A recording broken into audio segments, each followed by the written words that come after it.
अगर अहूँ सब चाहे हमर नव नव ऑडियो वीडियो सबसे पहले अहाँ लग पहुँचे तो हमारे चैनल के सब्सक्राइब करू, लाइक करू, ताकि हम कोनो भी गाना अपलोड करब सबसे पहले अहाँ तक जरूर पहुँचत।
हाँ दोस्तों, आप सभी को डॉक्टर उदय जी की तरफ से दिवाली एवं छठ की हार्दिक शुभकामनाएं।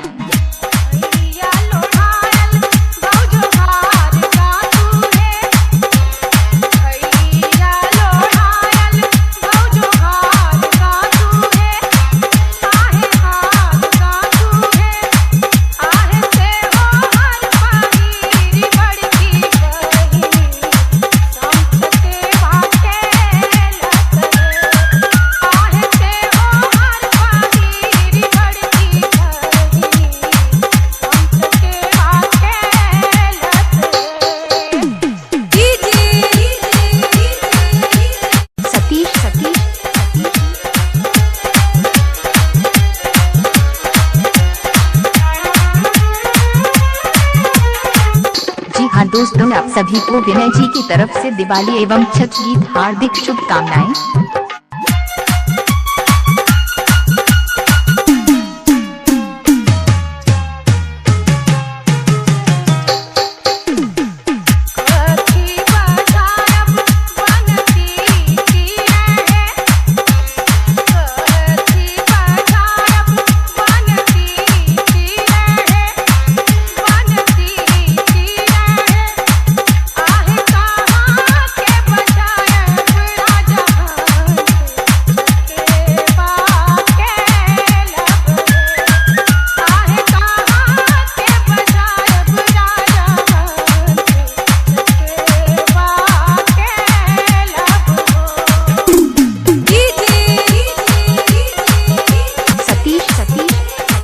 और सतीश जी अपने नाम की गाना बनवाने के लिए कॉल करें। Mobile number 9113469456।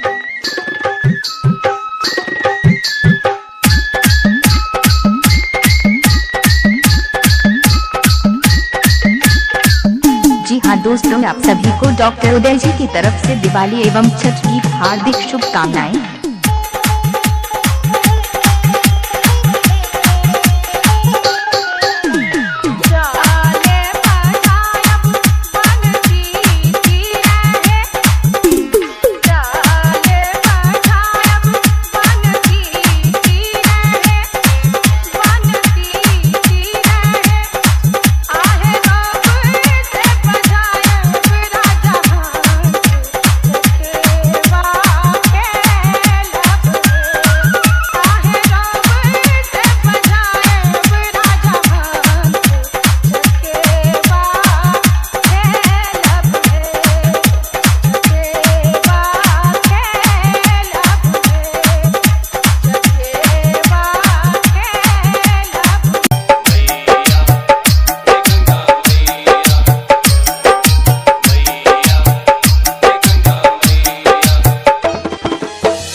एंड म्यूजिक भगवान पुटकरी लालगंज।